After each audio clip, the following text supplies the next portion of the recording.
before. You sit down to finally do the thing. The email, the assignment, the workout, the application you've been avoiding for 3 weeks. And somewhere between opening the laptop and actually starting, you end up reorganizing your bookmarks folder, deep cleaning your desk, or watching one more video for research purposes. Here's the part that should terrify you a little. That's not you being lazy. That's a fully documented 6-stage psychological process. And most people get stuck on exactly one stage over and over for their entire lives without ever knowing it has a name.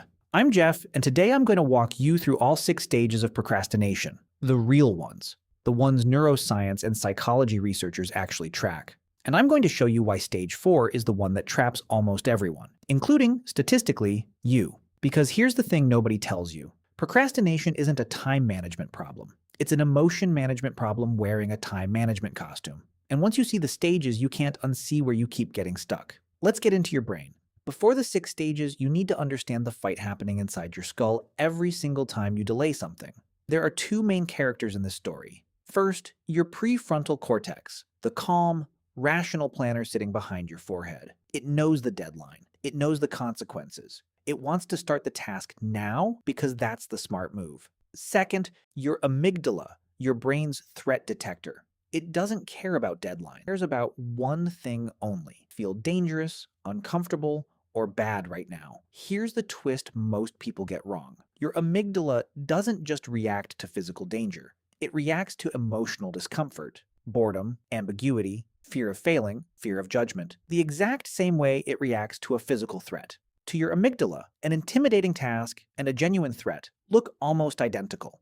So when you sit down to do something hard or scary, your amygdala doesn't see important task. It sees danger, and it does what threat detectors do. It tries to get you away from it. Researchers like Dr. Tim Seikel at Carleton University have spent decades studying this, and the core finding keeps holding up. Procrastination is fundamentally about regulating a bad mood, not about managing a schedule. You're not bad at planning your day. You are, in this exact moment, avoiding a feeling. That single reframe changes everything about how the 6 stages work, because each stage is really just a different strategy your brain is using to avoid that feeling for a little bit longer. Here are the 6 stages. Watch for the one where you personally tend to get stuck. Stage 1, the trigger. This is the moment the task enters your awareness. An email arrives. A deadline gets mentioned. You remember the thing you've been avoiding. In this instant, your amygdala runs a threat check. If the task feels boring, ambiguous, or emotionally loaded, say, a task tied to fear of failure, your amygdala quietly flags it as unpleasant before your prefrontal cortex even gets a vote. Most people don't notice stage 1 happening. It's fast, it's automatic, and it sets the emotional tone for everything that follows. Stage 2. The justification. This is where your brain builds you an alibi. I work better under pressure. I need more information first. I'm just not in the right headspace yet. This isn't dishonesty. It's your brain protecting your self-image. Instead of admitting, I'm avoiding this because it's uncomfortable, your prefrontal cortex constructs a story that sounds responsible. Stage 2 is where procrastination starts to feel like a decision instead of an avoidance response. Stage 3, the distraction search.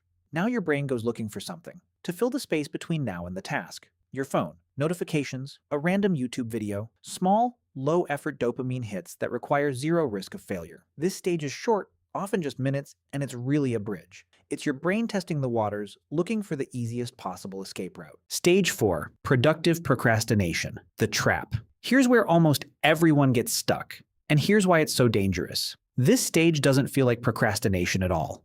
It feels like work. You clean your desk, you reorganize your files, you make a to-do list about the to-do list. You research the best way to do the task instead of doing it. You answer 3 unrelated emails that suddenly feel urgent. Every single one of those actions gives your brain a real, measurable dopamine hit, because you're completing small, low-stakes tasks, and your brain rewards completion, regardless of whether the completed task actually mattered. This is the core trap. Stage 4 lets you avoid the scary task while still feeling accomplished. Your prefrontal cortex isn't fighting your amygdala anymore. It's negotiated a truce, and the terms of that truce are, let's just do something that feels like progress instead. This is also where the Zeigarnik Effect gets hijacked. Normally, an unfinished task creates a nagging mental tension that's supposed to eventually push you to finish it. But stage 4 gives you a steady drip of other small completions, which mutes that tension just enough to keep you comfortable. And comfortable is exactly where avoidance thrives. The reason stage 4 traps people longer than any other stage is simple. Stages 1 through 3 feel bad, so you want to escape them. Stage 4 feels fine. You can live in stage 4 for hours, sometimes days, and never notice you haven't touched the actual task because your brain is too busy handing you dopamine for the wrong wins. Stage 5, the panic threshold. Eventually, the deadline gets close enough that the anticipated cost of not doing the task finally outweighs the discomfort of starting it. This is the moment your amygdala's math flips. Avoidance suddenly feels more dangerous than action. This is also where the well-documented time decay of dread kicks in. The anxiety about a task is almost always worse in anticipation than in execution. Most people report that the moment they actually start, the dread drops sharply within minutes. Stage 5 is uncomfortable, but it's short. It's the tipping point, not the ordeal. Stage 6, the sprint. This is the last-minute execution. Often intense, often surprisingly effective, and often mistaken for how I work best. But it isn't a superpower. It's your amygdala finally agreeing the immediate threat of missing the deadline outweighs the discomfort of the task itself, so it releases you to act. The problem is that stage 6 teaches your brain the wrong lesson. It reinforces that pressure is the only thing that gets you moving, which guarantees you'll cycle through all 6 stages again next time. Let's make this concrete with someone we'll call Sam. Sam has a work project due Friday. Monday morning, the task enters Sam's awareness, stage 1, and immediately feels heavy because it's ambiguous and there's a real fear of doing it wrong in front of a boss. That discomfort gets flagged as a threat before Sam even opens the document. By Monday afternoon, Sam's brain builds the alibi. Stage 2. I do better work when I'm not rushed into starting. I'll think it through more tonight. A few minutes later, stage 3 hits. Sam checks their phone for 2 minutes and ends up 30 minutes deep in unrelated videos. Then Tuesday and Wednesday happen. And this is the part almost everyone recognizes. Sam reorganizes the project folder, rewrites the to-do list, researches best practices for a task type they've already done a dozen times, answers every other email in the inbox first. Sam feels busy. Sam feels responsible. Sam has not opened the actual document. That's stage 4, and it eats 2 entire days because every one of those small tasks gives Sam's brain a real completion reward, just aimed at the wrong target. Thursday evening, the math flips. The deadline is close enough that not starting now feels scarier than starting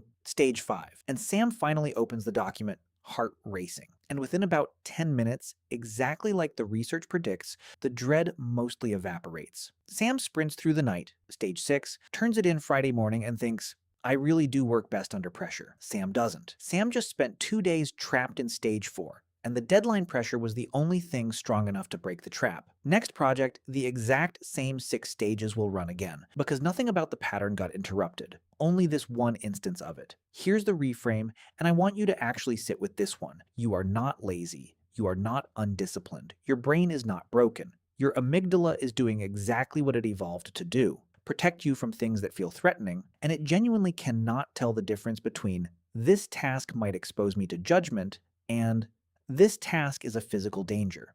It's using ancient hardware to respond to a modern, emotional problem. That's not a character flaw. That's an outdated operating system running on default settings. And stage 4 specifically isn't proof that you're avoidant or undisciplined.